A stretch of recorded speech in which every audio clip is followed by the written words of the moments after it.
exploration became a thing, humanity has been searching for extraterrestrial beings called aliens because being alone in a big universe has left humanity in a dark corner where its only hope is itself. But there have been some weird disappearances that are yet to be explained. Like that, there have been some unexplainable abductions pointing the light towards we can only assume, aliens. Some abduction stories in history seem to be convincingly true that aliens are responsible. Want to know more? Stick till the end of the video to find out. Hello and welcome to Tipsy Alien, where we discuss the most mind-blowing facts about aliens, extraterrestrial life, and space exploration. Subscribe to our channel and press the bell icon so you don't miss future updates. Without further ado, here are some alien abduction stories. Number 1. Barney and Betty Hill's alien abduction story. Betty and Barney Hill were driving through the White Mountains of New Hampshire on September 20th, 1961, when they noticed a bright light in the sky. They were back in their driveway 2 hours later without memory of what had happened or where they'd been. According to later reports, the couple traveled to Zeta Reticuli, a star system 39 light-years away from Earth. Betty could even draw a precise, detailed sky map as seen from that star. On the final night of their impromptu honeymoon, the two found themselves in a Vermont diner, preparing to make their way back to Portsmouth, New Hampshire. They planned to return home around 2 a.m. by leaving at 10 p.m. Betty noticed a particularly bright star, perhaps a planet, in the sky while driving. Betty was convinced it was a UFO when it began erratically changing its course. Her husband, however, was not. "Barney," she explained, "you're being completely ridiculous if you think that's a satellite or a star." As the object got closer, Barney came to a halt and got out of the car, gun in hand, to investigate.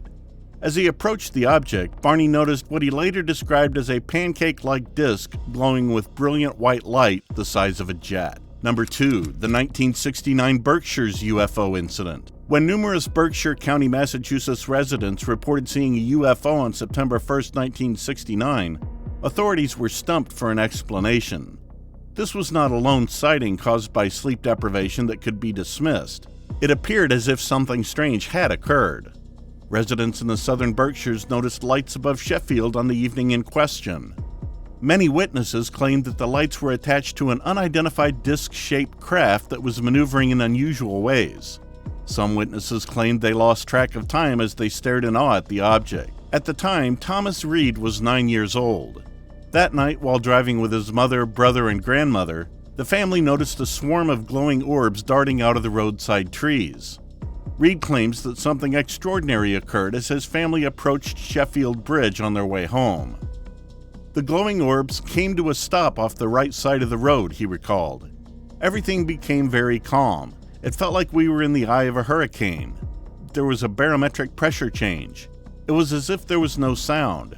Then there was an explosion of crickets and frogs which became extremely loud, and that was the end of it. The family then found itself back in the car.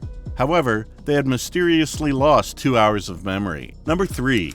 The UFO abduction of Whitley Strieber. Whitley Strieber has been writing fiction for over 40 years, and his works include the horror novels The Wolfen and The Hunger. Strieber claims that an alien abduction in upstate New York in the late 1980s cut short his writing streak. In 1987, Strieber published Communion, a nonfiction book about his experience. The alleged incident occurred on December 26, 1985, while Strieber was sleeping alone in his cabin in the woods. He was awakened by a strange noise and claimed to see a small non-human entity approaching his bed. It was suddenly morning. He had awoken not only disoriented but also unusually aggressive. Some memories returned a few months later during a regressive hypnosis session.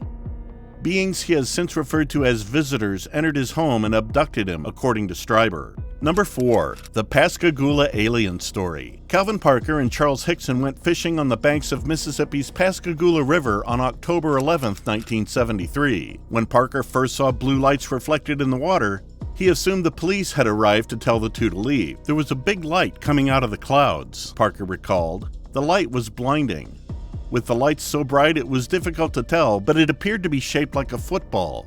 I'd say it was around 80 feet, just guessing. It made very little noise. It was only a hissing sound. Parker claimed that 3 legless creatures emerged from the vessel and approached him. According to him, all 3 had mitten-shaped claws. One was necklace and gray, while the other appeared to be more feminine. When one of them attempted to wrap its hand around Parker's neck, His natural fear strangely subsided. "I believe they gave us something to calm us down. I was numb and just went along with the program." Parker claimed that he and Hickson were taken aboard the alien vessel and experimented on. After that, the two terrified fishermen were returned to the riverbank as if nothing had happened. They drove to the Jackson County Sheriff's Office and told the entire story to Captain Glenn Ryder and Sheriff Fred Diamond. Number 5. The alien abduction of Antonio Villas-Boas. Two Venezuelan teenagers claimed in 1954 that they discovered a UFO in the woods and could only escape alive after fighting off small, hairy aliens. In 1957, Brazilian journalist Ju Martins covered the alleged experience and invited readers to send in their own. That's when farmer Antonio Villas-Boas contacted him. Martins paid for the 23-year-old's travel lodging in Rio de Janeiro, where Dr. Olavo Fontes examined him. Boas claimed that he was abducted by aliens one day after reading Martin's article about the Venezuela incident, which seemed rather convenient. Boas explained that he had been working at night in his family's field to avoid the hot daytime temperatures.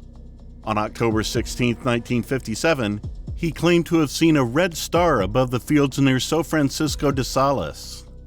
As the egg-shaped craft approached, Boas claimed that atop it was a cupola with a rotating red light. Boas claimed that as the ship extended its three legs to the ground, he attempted to flee, but was apprehended by 5-foot-tall beings wearing gray overalls and helmets and taken aboard their ship. After blood was drawn from his chin, Boas was allegedly placed in a room filled with a strange gas that made him feel extremely ill.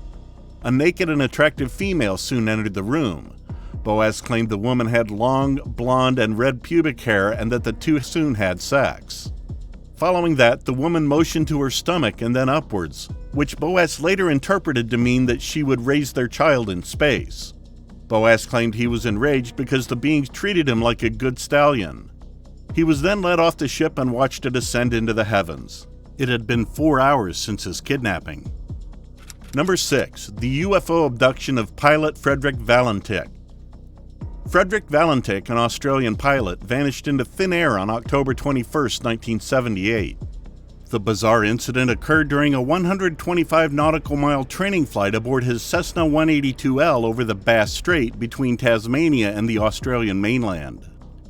It's worth noting that the 20-year-old pilot, who was a fan of alien stories and UFOlogy, was fairly experienced. Valentik reported that an unidentified craft was following him at 4,500 feet after departing Moorabbin for King Island at 7:06 p.m. Melbourne Flight Service insisted there was no traffic nearby, but the pilot insisted a large vessel was following him. He described it as having 4 bright lights and suddenly passing 1,000 feet above him at incredible speeds. Valentik described its movements and shiny metallic exterior for 5 minutes. Valentik experienced engine trouble all of a sudden. Melbourne Flight Service inquired about the aircraft once more. The last sound heard by radio officials was a metallic scraping sound. Authorities assumed he had crashed, but a subsequent search of the area turned up nothing.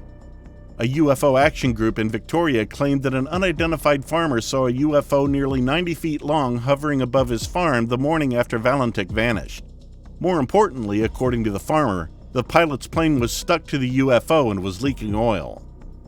While the farmer claimed to have scratched the plane's registration number on his tractor, he never came forward, claiming that the mockery he'd received from his peers after telling them his story had discouraged him. Regrettably, the Victorian UFO group was unable to identify the man. George Simpson, the UFO Action Group's lead investigator, is frustrated. Finally, there are only a few possibilities for Frederick Valentik's disappearance. He crashed and his remains were never recovered, he purposely vanished, or he was abducted by entities we don't yet understand. Number 7. Travis Walton was abducted and probed for 5 days. Travis Walton was allegedly abducted on November 5, 1975, and did not return for 5 days. When he did, he had a good reason for his disappearance. After being dismissed as a mentally unstable liar, Walton chronicled his alleged alien stories 3 years later in The Walton Experience, which was adapted into the science fiction classic Fire in the Sky. Walton was kidnapped after a long workday in the Sitgreaves National Forest near Heber, Arizona. Walton and his 6-man logging crew were returning home when they allegedly noticed a 40-foot diameter shiny disc hovering in the sky above them. It was a metallic, glowing disc making some very strange sounds, he recalled. The closer I got to it, the more terrified we all became, and they were yelling at me to get out of there, and when I got up close, it suddenly became louder and began to move. Meanwhile, Walton's coworkers were questioned by authorities, and when Walton miraculously reappeared, a full-fledged investigation was launched, complete with polygraphs, psychological evaluations, and physical examinations. Number 8. The UFO abductions of Audrey and Debbie Hewins. Audrey and Debbie Hewins not only claimed that aliens exist, but that aliens have abducted them. I was probably 5 years old or so, Audrey explained, and a bright blue light would come into the room, and the door would open, and there would be a foggy, kind of misty blue light just shining through the whole house. And this is where these two figures come in.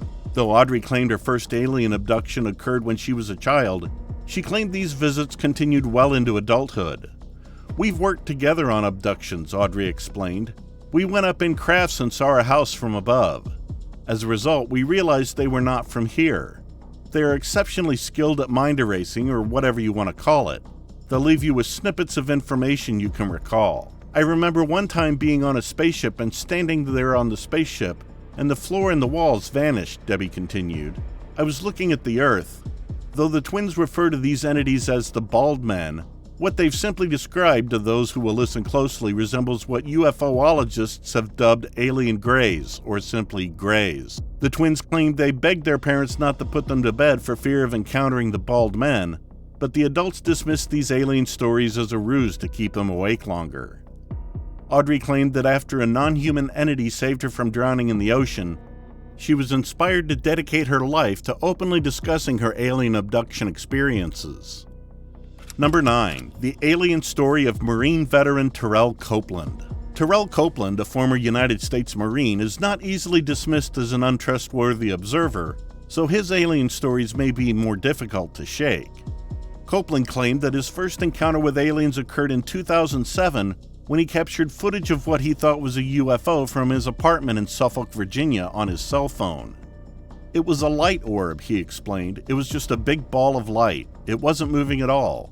One was completely white. The other was directly across the street, up 300 feet above the ground and rapidly changing colors." Copeland recalled feeling as if something was wrong with him and that he wasn't supposed to be witnessing the unsettling aerial appearance. However, he claimed that things only became strange after posting the footage online. "I was awakened from a nap by the sound of someone attempting to enter my apartment," he explained. "Then I asked, 'Who is it?' There was no response. The doorknob was moving and scratching against the door. I also keep a firearm. It was on my desk, and my first thought was to get up and look." Copeland was paralyzed despite the desire to stand and can only move his eyes. Copeland claimed that once he began keeping a log of notes and sketches, his memory of what happened during his missing time episodes began to resurface. Copeland's alien stories, which were eventually documented on the History Channel, are as startling and unproven as any other alien abduction story. In the end, Copeland stated that his experience was for the best and left him wanting to be a better person.